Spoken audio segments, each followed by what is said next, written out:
Hello friends, કેમ છો? Welcome to my channel. આજે હું તમારી સાથે ખૂબ જ તીખી અને ચટપટી એવી ચટણીની રેસીપી લઈને આવી છું. તો શાકની પણ જરૂર નહીં પડે તેવી આ ચટણી છે.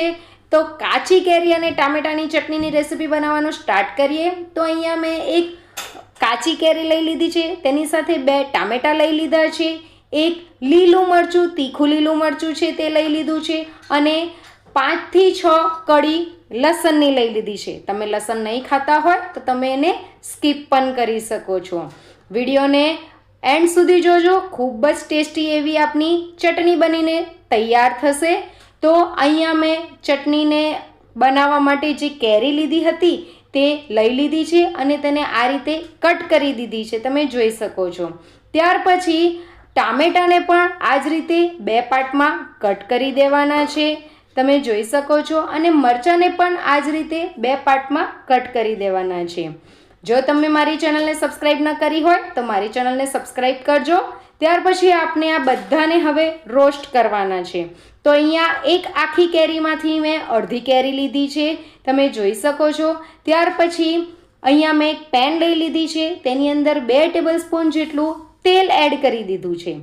તેલ એડ કર્યા પછી તેને બરાબર ગરમ કરી દેવાનું છે, અને ત્યાર પછી તેની અંદર 1 ચમચી જેટલું જીરું એડ કરી દેવાનું છે, અને જીરુંને બરાબર તતરાવી દેવાનું છે.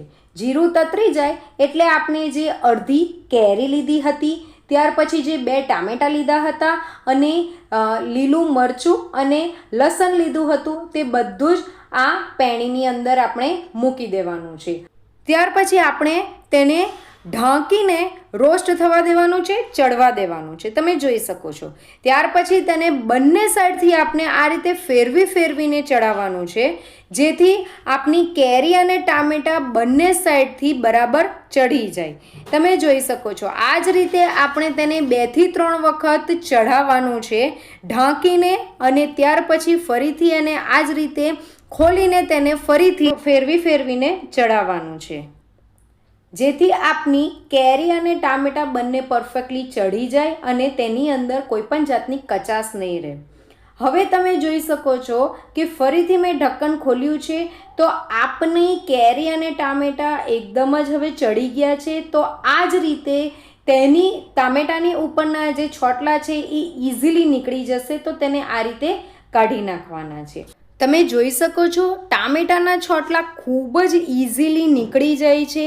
એનો મતલબ કે આપણા ટામેટાં હવે એકદમ જ ચડી ગયા છે, અને આપની કેરી પણ હવે ચડી ગઈ છે. તો હવે તેને એકદમ જ ઠંડુ થવા દેવાનું છે. ઠંડુ થઈ ગયા પછી અહીંયા મેં ચોપર લીધું છે. મારી પાસે ચોપર છે એટલે હું ચોપરમાં ચટણી બનાવું છું. તમારી પાસે ચોપર અવેલેબલ નહીં હોય તો તમે મિક્સર ગ્રાઇન્ડરની અંદર પણ ચટણી બનાવી શકો છો. હવે આપણે જે ટામેટાં, કેરી, લીલું મરચું અને લસણ જે રોસ્ટ કર્યું હતું એ બધું જ આ ચોપડની અંદર હું એડ કરી દઉં છું, નાખી દઉં છું, તમે જોઈ શકો છો. ત્યાર પછી તેની અંદર 1/4 કપ જેટલા ફુદીનાના પાન એડ કરું છું. ફુદીનાના પાન જરૂરથી એડ કરજો, જેથી ચટણીનો ટેસ્ટ ખૂબ જ અલગ આવશે. ત્યાર પછી અડધો કપ જેટલા કોથમીરના પાન એડ કરું છું, અને ત્યાર પછી એક નાની સાઇઝનો કાંદો મેં લીધો છે, ડુંગળી લીધી છે, તેને મેં ઝીણી સમારી લીધી છે, તે એડ કર્યું છે. 1/4 ટેબલસ્પૂન મીઠું એડ કર્યું છે, અડધી ચમચી કાશ્મીરી રેડ મરચું એડ કર્યું છે, 1 ચમચી જેટલું ખાંડ એડ કરી છે. ખાંડ એડ કરવાથી બધા મસાલા બેલેન્સ થઈ જશે. 1/4 ટેબલસ્પૂન જેટલું ધાણા પાવડર એડ કર્યો છે, અને 1/4 ટેબલસ્પૂન જેટલો ચાટ મસાલો એડ કર્યો છે.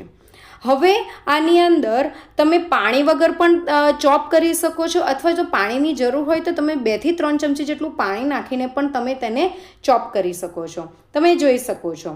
અથવા તો મિક્સર ગ્રાઇન્ડરની અંદર પલ્સની ઉપર 2-3 વખત પલ્સ મોડની ઉપર તમે ગ્રાઇન્ડ કરી શકો છો. તમે જોઈ શકો છો આપની ચટણી ખૂબ જ ટેસ્ટી એવી ચટપટી એવી ચટણી બનીને રેડી થઈ છે. આ રીતની જ ચટણી આપણે રાખવાની છે, અધકચરી જ રાખવાની છે, તેને એકદમ જ ગ્રાઇન્ડ નથી કરવાની. કચરી ચટણી રાખવાથી તેનો ટેસ્ટ ખૂબ જ ટેસ્ટી એવો આવે છે. ત્યાર પછી હું એને એક બીજા બાઉલમાં કાઢી લઉં છું. તમે જોઈ શકો છો બધી જ ચટણીને આ રીતે બાઉલમાં કાઢી નાખવાની છે અને ત્યાર પછી ઉપરથી તેની ઉપર હું 1 ચમચી જેટલું તેલ એડ કરું છું. તમે કોઈ પણ તેલ એડ કરી શકો છો. તમે જોઈ શકો છો અને ત્યાર પછી તેને મેં આ રીતે મિક્સ કરી દીધું છે. જોતાં જ મોઢામાં પાણી આવે તેવી આપણી ચટણી બનીને રેડી થઈ છે.